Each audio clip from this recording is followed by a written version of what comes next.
ஒரு கோழி உட்காந்துக்கிட்டே இருக்கும். அந்த கோழியை பார்த்தா கோழி தான் உட்காந்துருக்கு அப்படின்னு நினைக்கிறோம். கோழியை திடீர்னு எழுப்பி விட்டு பார்த்தா கீழே ஒரு 10 முட்டை இருக்கு. இந்த 10 முட்டையை வெளியவே தெரியாம இந்த கோழி அடகாத்துக்கிட்டு இருக்கு.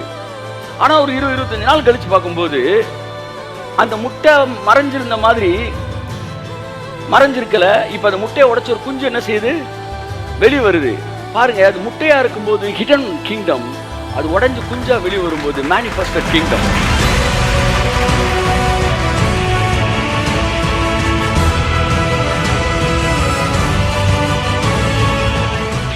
இனிமே நீங்க படிக்க வேண்டியதெல்லாம் ராஜ்யத்தின் ஆசீர்வாதம் என்னன்னு படிக்கணும்.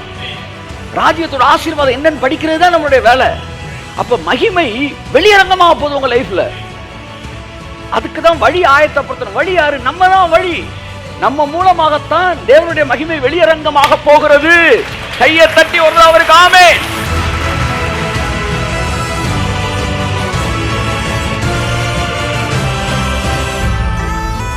இயேசு என்ன பிரசங்கம் பண்ணாரு? தேவனுடைய ராஜ்யம் செம்ம. சீசர்கள் என்ன பிரசங்கம் பண்ணாங்க? தேவனுடைய ராஜ்யம் செம்ம. செத்ததுக்கு அப்புறம் இயேசு என்ன பிரசங்கம் பண்ணாரு? உயிரோட வந்ததுக்கு அப்புறம் என்ன பிரசங்கம் பண்ணாரு? ராஜ்யத்தின் ரகசியம். 140 நாள் அளவும் ராஜ்யத்தை பத்தி தான் பேசுறாரு. அப்ப ஊழியர்கள் என்ன பிரசங்கம் பண்ணாங்க? ராஜ்யத்தை தான் பேசினாங்க. இப்ப நம்ம என்னதான் பேசணும்? கையை தட்டுங்க ஒருத்தவருக்கு ஆமென்.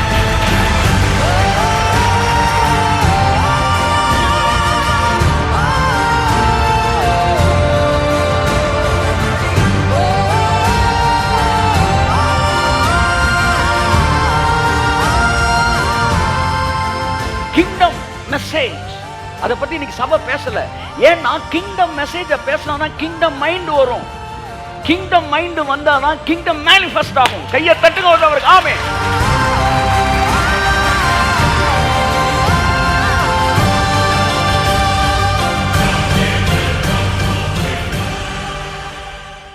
இதோ திருடனை போல நான் வருவேன்.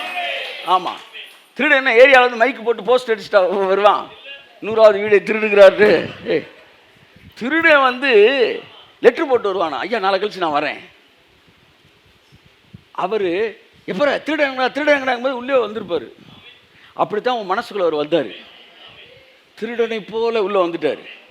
உங்க வீட்டில் உங்க அப்பா கூட தெரியாது நீங்க ரசிக்கப்பட்டது. கை தட்டுங்க. ஆமா, உங்க குடும்பத்தில் கணவர் கூட தெரியாது நீங்க ரசிக்கப்பட்டது. உங்க மனைவி கூட தெரியாது நீங்க ரசிக்கப்பட்டது. அதுக்கு பிறகு தான் திருடனை போல உள்ள வந்துட்டாரு. இப்ப நீங்க ரசிக்கப்பட்டுட்டீங்க. ராஜ்யம் சைலண்டா உள்ள வந்துருச்சு. அப்ப ரகசியம், ராஜ்யத்தின் ரகசியத்தை இப்ப நீங்க அனுபவிக்க ஆரம்பிக்கிறீங்க. அதுக்காண்டி வாழ்க்கை ஃபுல்லா இப்படியே இருக்காது. இந்த உலகம் வாழ்க்கை ஃபுல்லா உங்க வாழ்க்கை இப்படியே இருக்காது. அப்ப என்ன சொல்றாரு? இது ரகசியம் சொல்லிட்டு 17ஆம் வசனத்தை சொல்றாரு, வெளியரங்கமாகாத ரகசியமும் இல்லை, அறியப்பட்டு வெளிக்கு வராத மறைபொருளும் இல்லை. கையெழுத்து ஆமென் ஆமென். அப்ப தேவனுடைய 1000 வருஷ அரசாட்சி இருதயத்துக்குள்ள வந்துருச்சுன்னா என்ன அர்த்தம்னா, அது வெளியே வராம இருக்கவே இருக்காது. எந்த ரகசியம் வெளியே வராம இருக்காது. உண்மையா இல்லையா? அப்ப ராஜ்யத்தின் ரகசியம் வெளியே வராம இருக்கவே இருக்காது. ராஜ்யத்தின் ரகசியம் அது வெளியரங்கமாக இருக்கவே இருக்காது. அப்ப இப்ப மறுபடியும் இந்த ஓமையின் கருத்து எங்களுக்கு புரிஞ்சிருச்சு. அதனுடைய அந்த பேரபிள்ஸை கனெக்ட் பண்ணி எங்களுக்கு சொல்லுங்க அப்படின்றாங்க. இப்ப அவர் சொல்றாரு, ராஜ்யம் எப்படி ஒருத்தனுக்குள்ள வருது அப்படின்னு சொல்லி வாசிங்க. அடுத்து அந்த ஊமையின் கருத்தாவது விதை தேவனுடைய வசனம். அப்ப நல்லா கவனிங்க. முதலாவது ராஜ்யம் எப்படி உங்களுக்குள்ள ஸ்ப்ரவுட் ஆகி மேனிஃபெஸ்ட் ஆகுதுன்னா, முதல் ராஜ்யத்தை குறித்த வார்த்தை இருக்கு பாருங்க, அதுதான் உள்ள வரணும். the seed of the kingdom, the word of kingdom, அது உள்ள வரணும். அந்த கிங்டம் உள்ள வந்த உடனே அந்த விதை என்ன செய்யுது? 100 மடங்கா பலன் கொடுக்குது. முதலாவது ராஜ்யம் வராது. எல்லாம் சொல்லுங்க, ராஜ்யத்தின் செய்தி தான் வரும். அந்த செய்தி வேர்ட் ஆஃப் காட் வருது. வாசிங்க. வழியருகே விதைக்கப்பட்டவர்கள் வசனத்தை கேட்கிறவர்களாய் இருக்கிறார்கள். அவர்கள் விசுவாசித்து ரட்சிக்கப்படாதபடிக்கு பிசாசானவன் வந்து அவ்வசனத்தை அவர்கள் இருதயத்திலிருந்து எடுத்து போடுகிறான். பாத்தீங்களா? எந்த வசனத்தையும் விட்டுறான். உபவாசத்தின் உள்ளான அர்த்தங்கள், முழங்கால் படியிடுவதில் இருக்கும் 300 ரகசியங்கள், 300 ஆசீர்வாதங்கள், இப்படி என்ன விஷயம் வேணாலும் நீங்கள் பிரசங்கம் பண்ணுங்க, அதெல்லாம் விட்டுருவான்.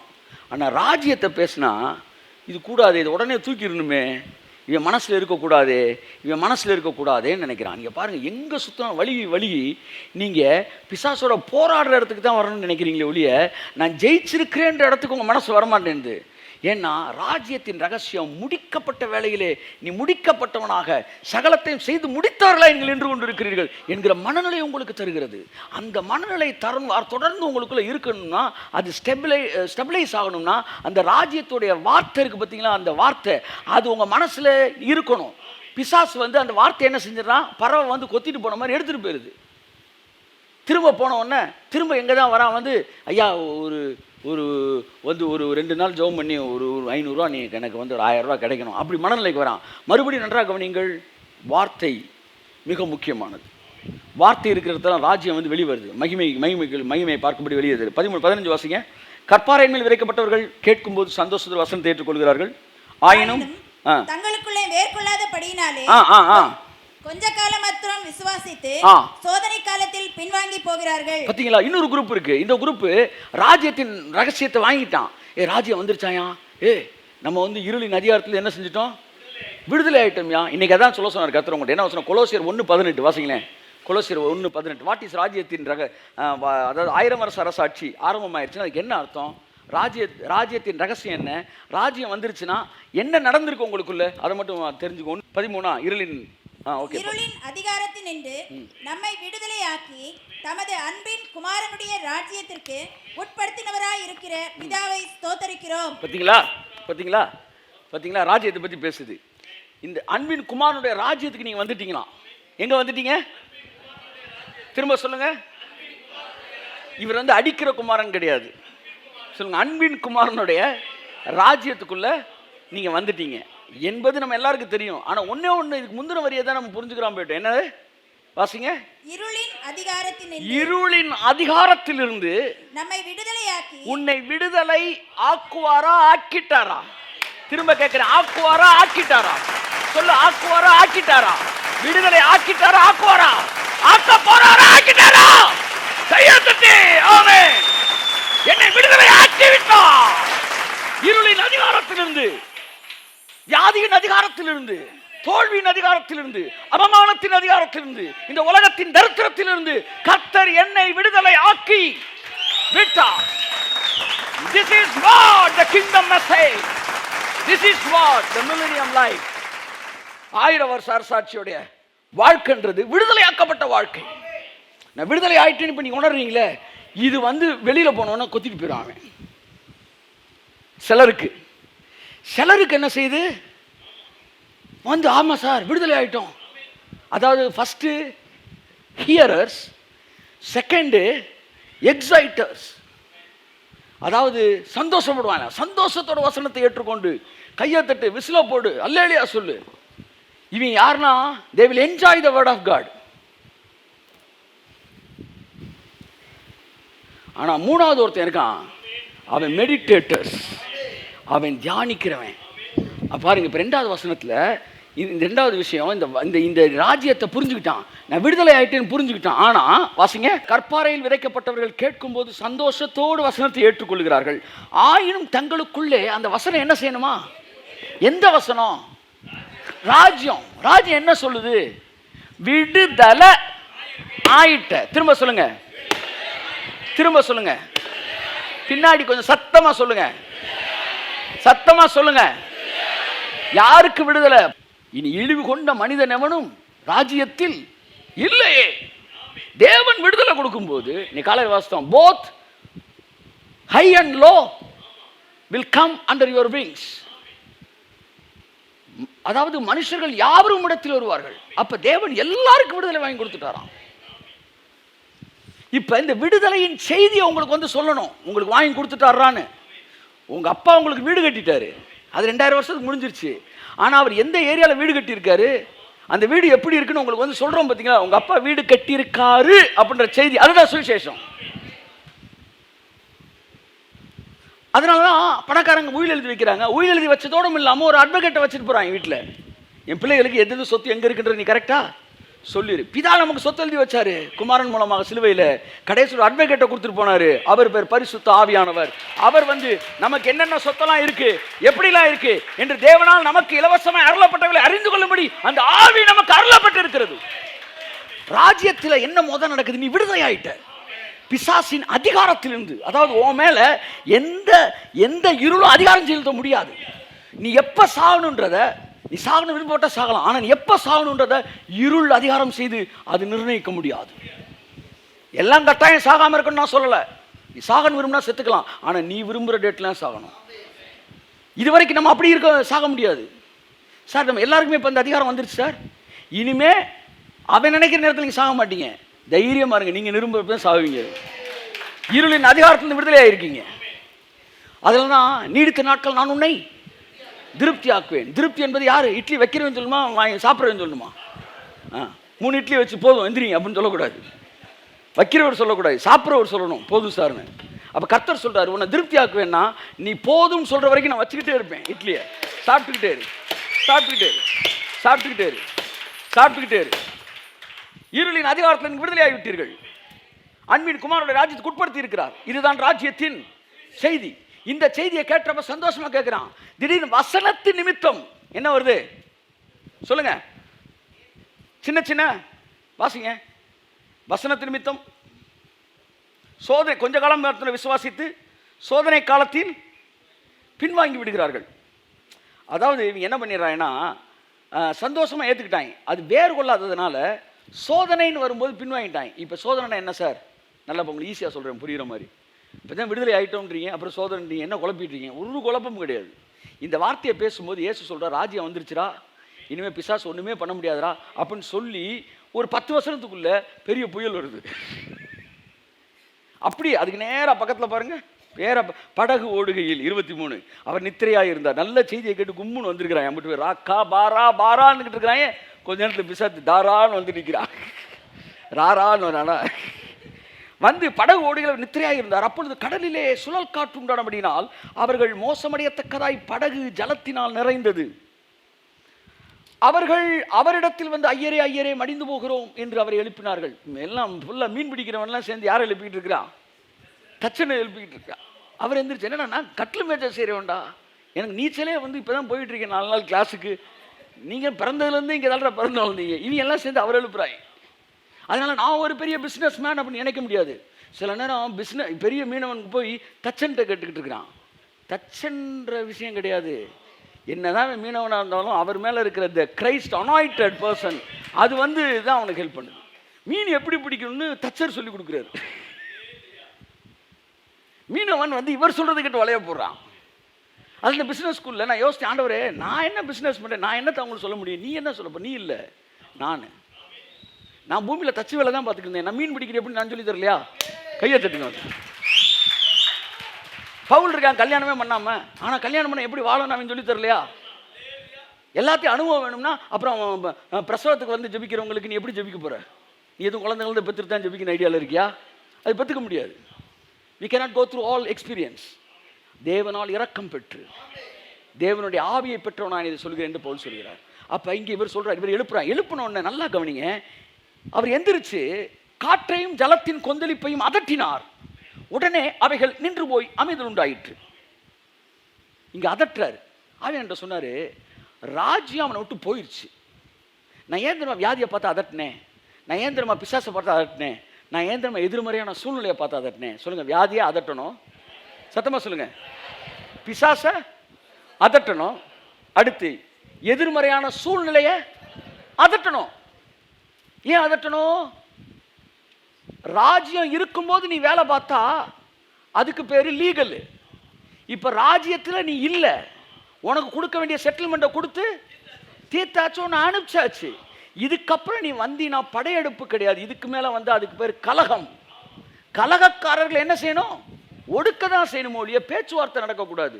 அப்ப நீங்க 1 கோடி ரூபாய் செலவழிச்சு ஒரு லேண்டை வாங்கிட்டீங்க. வாங்கின பிறகு ஒருத்தர் வந்து அது ஏன் லேண்டுன்னு சொன்னார்னா அவர்கிட்ட உட்காந்து அமைதியாக பேசுவீங்களா, அதட்டி பேசுவீங்களா? அதைத்தான் சொல்றாரு. ராஜ்யம் உனக்குள்ள வந்துருச்சுன்னா அதுக்கப்புறம் பிசாசு உன்னை எங்கேயுமே தொடக்கூடாது. மீறி தொட்டானா நீ பொத்திட்டு வாயை பொத்திட்டு உட்காந்துருக்க கூடாது. மீறி தொட்டானா உனக்கு தெரியணும், ராஜ்யம் எனக்குள்ள வந்த பிறகு நீ எப்படி என்ன நீ தொட போச்சு, இயேசு நாமத்துல வெளியே போறியா இல்லையா? நீ கையத்தட்டு கையத்தட்டு. ஆமா, இந்த சவுண்டு, இந்த அதிகாரம், இந்த வைராக்கியம் எப்பொழுது தெரியுமா வரும்? உள்ள ராஜ்யம் வந்துருச்சு, நான் 1000 வருஷ அரசாட்சியில இருக்கிறேன் என்கிற வெளிச்சமும் வெளிப்பாடு தான் உனக்குள்ள அதிகாரத்தை கொண்டு வருகிறது. அப்ப இவன்லாம் கேட்டான், ஆனா அவர் மட்டும்தான் மெடிடேஷன்ல இருக்காரு. அவர் 24 மணி நேரமும் நான் ராஜ்யத்தின் புத்திரன் மனநிலையில் இருக்கிறார், என் மேல் பிதாவின் ராஜ்யம் இருக்கிறது என்று இருக்கிறார். அப்பதான் எந்திரிச்சு ஒன்னு கேட்கிறாரு பார்த்து, வா சொல்லுங்க. அவர் அவர்களை நோக்கி உங்கள் விசுவாசம் எங்கே என்றார். உங்க விசுவாசத்தை எங்கப்பா அப்படின்றார். ஆளுக்கு 100 ரூபா கொடுத்து போங்கடா அனுப்புனா உங்க காசுல டீ வாங்கி குடிக்கிறான் பக்கத்துல இருக்கிறவன். உடனே நீங்க என்ன சொல்லுவீங்க? ஓ 100 ரூபா எங்கடா, எனக்கு 100 ரூபா கொடுத்தா உனக்கு 100 ரூபா கொடுத்தாரு, நான் 100 ரூபா டீ வாங்கும்போது குடிக்கிறேன், ஓன் டீ உன் காசு எங்கன்றார். அது மாதிரி கத்த ஓ விசுவாசம் எங்க? எல்லாருமே சேர்ந்து மெடிடேட் பண்ண அந்த வசனத்தை. ராஜ்யம் நமக்குள்ள வந்துருச்சுல, நான் எந்திரிச்சு ராஜ்யத்தை செயல்படுத்துறேன்ல. உங்களுக்கு ராஜ்யம் வந்துருச்சு, ராஜ்யம் வந்துருச்சு. 13 பேர் மேலே ராஜ்யம் இருந்துச்சு. ஆனால் ஒருத்தர் அதை எக்ஸிக்யூட் பண்ணார், அது மேனிஃபெஸ்ட் ஆச்சு. இன்னும் 12 பேர் சோதனை சின்ன சின்ன விஷயம் வந்த உடனே அவன் என்ன செஞ்சிட்டான்? வேறு இல்லாதபடினால் விட்டுட்டான். அப்போ ஸ்ட்ராங்காக நீ மெடிடேட் பண்ண பண்ண வேறு விட்டுருச்சுன்னா உங்களால் எதிர்மறையானதை ஏற்றுக்கவே முடியாது. நான் முடிக்கிறேன், 5 மினிட்ஸில் முடிக்க விரும்புகிறேன். அப்புறம் சொல்கிறேன், முள்ளுள்ள இடங்கள் விதைக்கப்பட்டவர்கள் வசனத்தை கேட்கிறவர்களாக இருக்கிறார்கள். கேட்ட உடனே போய் எல்லாம் சொல்லுங்க, போய் பிரபஞ்சத்துக்குரிய கவலையினாலும் ஐஸ்வர்யத்தினாலும் சிற்றின்மையால் நெருக்கப்பட்டு பலன் கொடாது இருக்கிறார்கள். 2வது, ராஜ்யத்துடைய அந்த அந்த செய்தி உங்கள்கிட்ட மேனிஃபெஸ்ட் ஆகாமல் இருக்கிறது காரணம் என்னென்னா, கேட்ட உடனே போய் இந்த உலகத்து கவலை அப்படியே யோசிக்கிறது. நீ என்ன பண்ண போகிறேன்னே தெரிலையே. புறமா அப்படி கவலையோடு வந்தாங்க. நீங்கள் எல்லா கவலையும் அவர் மேலே வச்சிரு அந்த செய்தியை கேட்டேன், அல்லையா சந்தோஷம்னு சொல்லிட்டு திரும்ப போகும்போது கவலையோடையே போகுது. என்ன பண்ணுறேன்? எல்லா கவலையும் வச்சுட்டேன், நீ என்ன கவலை? ஒரு கவலையும் இல்லாமல் இருக்கேன்னு கவலைப்பட்டுருச்சுன்னாமா. கவலையே இல்லைன்ற ஒரு கவலைக்குள்ள வந்துருச்சு. மனுஷன் முனிய வசனத்தை வேஷமாகவே திரிகிறான், விருதாவாகவே சஞ்சலப்படுகிறான். கைத்தறி ஆமே, வேஸ்டாகவே சஞ்சலப்படுறான். வேஸ்ட், சஞ்சலப்படுறதுலாம் வேஸ்ட். சஞ்சலப்படுறது வேஸ்ட். பக்கத்தில் சொல்லுங்க, வேஸ்ட். அதான் சஞ்சலான்னு வச்சிட்டாங்க போல பேர். கண்ணே சஞ்சலா. இங்கே பாருங்க, உங்களால் பிரச்சனையை தீர்க்க முடியுமா? ஒரு பிரச்சனை கவலைப்படாமல் இருக்கிற எப்படின்னு உங்களுக்கு ஒரு ரகசியம் சொல்லித்தரேன். உங்களால் பிரச்சனையை தீர்க்க முடியுமா? முடியும் சார். அப்புறம் ஏன் கவலைப்படுறீங்க? விட்டுருங்க. முடியாது சார். முடியாதுல்ல, நல்லா யோசிச்சு முடியாதுல்ல, அப்புறம் ஏன் கவலைப்படுறீங்க? முடியல சரி, கவலைப்படுறதுனால திரும்ப முடிக்க போறியா? இல்லை, எப்படினாலும் முடிக்க முடியாது. அப்போ தூங்கிடு. இதை ஏசுடாரு, தலைமுடி ஒன்று கூட உன்னால் கருப்பாக்க முடியாது, வெள்ளையாக்க முடியாது, அற்பமான காரியம் கூட உன்னால் செய்ய முடியாது. அப்புறம் ஏன்டா ராசா கவலைப்படுற? நீ உங்கள்கிட்ட 100 ரூபா இருக்குது, 150 ரூபா நீங்கள் கொடுக்கணும் அப்படின்னா நீங்கள் கவலைப்படலாம். 10 கோடி ரூபா கொடுக்கணும்னா கவலையே படக்கூடாது. கும்முன்னு இருக்கிற 100 ரூபாய்க்கு ஒரு டீயை குடிச்சிட்டு தூங்கிடணும். நானும் அதுக்கு தான் பெரிய பெரிய ப்ராஜெக்டாகவே எடுக்கிறது. ஏன்னா பரபரப்பே இருக்காது. சின்ன ப்ராஜெக்டை தான் எப்படியாச்சும் கடன் வாங்கிடுவோமா. பெரிய ப்ராஜெக்ட் கடனே தரமாட்டாங்க. 25 கோடிக்கு சொத்தே இல்லை சார் அவங்கள்ட்ட. ரொம்ப சந்தோஷம். எங்கே போனாலும் கதவு இல்லை. இனிமேல் எனக்கு கதவும் திறந்தா கர்த்தர் தாண்டா திறக்கணும்.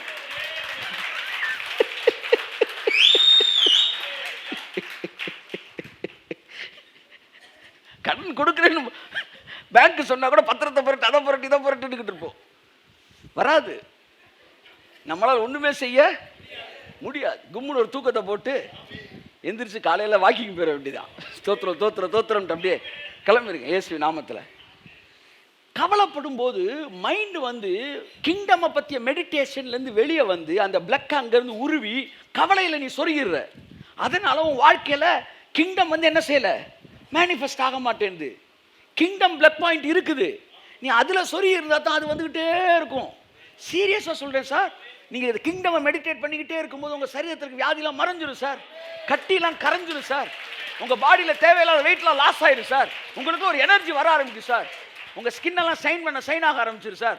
சார் உங்கள் முடியெல்லாம் கருப்பாக ஆரம்பிக்குது சார். உங்களுடைய லங்ஸு, கிட்னி, லிவரு, வந்து கால் பிளாடர் எல்லாமே வந்து ஒரு இளைஞனுக்குரியதாக மாறுது சார். ஆமாம், இது எல்லாம் ராஜ்யத்தோட மெடிடேஷன் உங்களுக்குள்ள வருது. கர்த்தர் சொல்றாரு, நீ வேற எதாவது யோசித்தீன்னா ராஜ்யம் வந்து என்ன செய்ய வந்து மேனிஃபெஸ்ட் ஆகாமல் போயிருது மகளே. நான் உனக்கு ராஜ்யத்து வந்துருச்சு, நீ ராஜ்யத்துக்குள்ள வந்துட்ட, இருளின் அதிகாரத்தில் விடுதலை ஆக்கிட்ட. ஏதாச்சும் எதிர்மறையாக வருதா அதட்டாத. சுவிசேஷம்னா என்ன சார்? ராஜ்யத்தின் செய்தி. நான் கேட்டேன், ஏன்டவரே ரட்சிப்பை போய் தலைச்சீரான்னு வச்சிருக்கீங்க, விசுவாசத்தை கேடயம்னு வச்சிருக்கீங்க, அடுத்து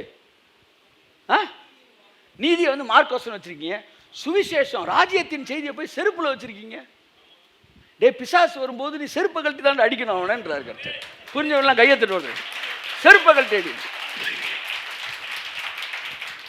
ஆயத்தம் என்னும் சுவிசேஷத்துக்குரிய ஆயத்தம் என்னும் பாதரட்சி. வாட் இஸ் சுவிசேஷம்? Kingdom message. ஸோ பிசாசு வரும்போது நீ எதை வச்சு தான் அவனை அடிக்கணும்? Kingdom message. கையெழுத்து. Kingdom message. நான் இருளின் அதிகாரத்திலிருந்து விடுதலையாக இருக்கிறேன். இருளின் அதிகாரத்தில் நான் விடுதலை சொல்லுங்களேன் 4 தடவை. நான் இருளின் அதிகாரத்திலிருந்து விடுதலையாக்கப்பட்டு இருக்கிறேன். நான் இருளின் அதிகாரத்திலிருந்து விடுதலையாக்கப்பட்டு இருக்கிறேன். சொல்லுங்க, நான். திரும்ப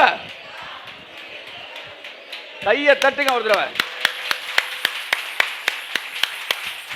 நம்ம அவரோட மனவாட்டி. ஆமா, என்னாட்டி? மனவாட்டி. அப்போ பொண்ணுகள்லாம் எதை கழட்டி தான் அடிக்கணும்? செருப்பு கழட்டி தான் அடிக்கணும். அப்போ பிசாசு வரும்போது எதை கழட்டி அடிக்கணும் நீங்கள்? செருப்பு கழட்டி. வாட்டி செருப்பு சொல்லுங்க. நிறைய பேர் செருப்பை கழட்டி போடுங்க. நாங்கள் போட்டு தான் இருப்போம். இல்லை காலில் ஷூ போட்டுருக்கேன். ஆமாம், அவன் வந்தானா கழட்டி அடிக்கணும். நீ எங்கே ஓன் ஷூ அங்கே கழட்டி போட்டு வந்துருக்கிற, போய் முதல்ல ஷூவை மாட்டு, உன் பாதரட்சைகளை தொடுத்துக்கொள் அப்படின்னாரு கர்த்தர்.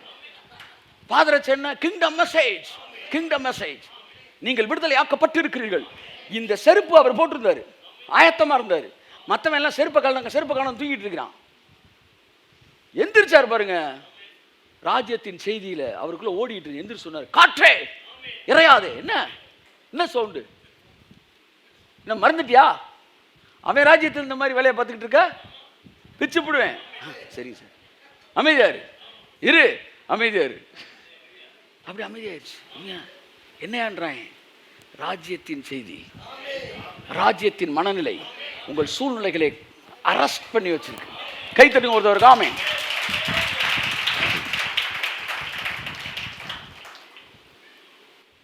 ஏதோ ஒன்று நீங்கள் செய்து நடக்கவில்லை, உடனே அது சித்தம் இல்லை, நீ எப்படி முடிவு எடுக்கலாம்? திரும்ப 2வது அடி. சித்தம் யார் சொன்னது? நிறைய நேரம் உங்களுக்கு ஒன்று நடக்கல, சித்தம் இல்லைன்றீங்க. நான் உங்களுக்கு ஒரு கேள்வி கேட்குறேன். ஒரு 9 பேர் சேர்ந்து சீசர்கள் இருந்தாங்க. அவன்கிட்ட வந்து ஒரு ஐயா வந்து என் பையனை சோகமாக்குங்கன்னாரு. அவன் ஜோம் பண்ணி பார்க்குறாங்க. கடைசியில் வந்து அந்த பிசாசு பிடிச்சி ஆடிட்டு இவங்களும் சேர்ந்து ஆட ஆரம்பிச்சிட்டாங்க, மிக்சி மாதிரி.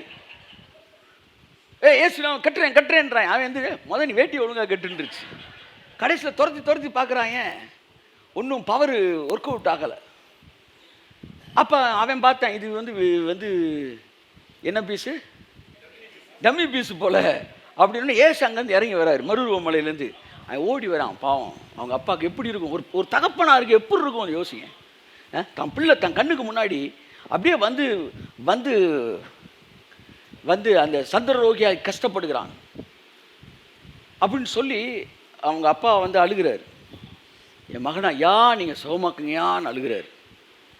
அப்போ சீசர்களால் குணமாக்க முடியலன்றதுக்காக என் பிள்ளை குணமாகிறது சித்தம் இல்லை அப்படின்னு அவங்க அப்பே முடிவெடுக்கலை. உன்னால முடியலனாலும் அது சித்தம் தான்டா, அது சுகமாகறதாண்டா சித்தம். செத்து போன ஒருத்தனுக்கு நீ ஜோம் பண்ண எந்திரிக்கலை, அதுக்காண்டி எந்திரிக்கிற சித்தம் இல்லைன்னு அர்த்தம் இல்லை. எனக்கு முடியல அவ்வளோதான், ஆனால் என்ன எப்படினாலும் கடவுளோட சித்தம் எந்திரிக்கணுன்றது தான். அங்கே தான் நிற்கணும். ஏசு கேட்டார், நீங்கள் விரட்டினீங்களாப்பா? ஆமாம், விரட்ட ட்ரை பண்ண. ஏன் சோமாக்க முடியலன்னா இப்போ சித்தம்னு நினச்சிக்க வேண்டியதான். தப்பு தப்பு தப்பு. முடியலன்னா சித்தமாக இல்லை, முடியலன்னா உனக்கு முடியல. ஆனால் பிதாவுக்கு அவன் சோமான்ற சித்தத்திலே தான் இருந்தார். சீசர்களால் முடியல, ஆனால் அவர் சித்தம்ன்ற இடத்துல தான் இருந்தார். ஆனால் ஏசு அதை கிளீனாக கண்டுபிடிச்சிட்டார் பாருங்க. அதனால் அவர் வந்து அதை சுகமாக்கிட்டார். அப்ப நல்லா கவனிங்க, அவன் சுகமாகாம இருந்த போதும் அவன் சுகமடைவது பிதாவுக்கு சித்தமாகத்தான் இருந்தது. 2வது அட்டெம்ப்ட் ஏஸ் எடுத்தோன்னே சுகமாயிட்டான்.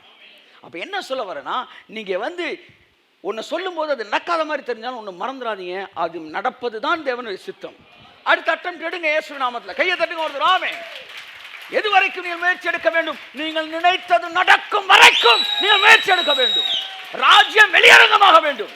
வெளியாக்கப்படாத மறைபொருள் இல்லை, அறியப்படாத ரகசியம் இல்லை. ராஜ்யம் என்ற ரகசியம் என்றால் அந்த ரகசியம் வெளியரங்கமாகித்தான் ஆக வேண்டும். இந்த நாட்கள் அது வெளியரங்கமாகி கொண்டிருக்கிறது.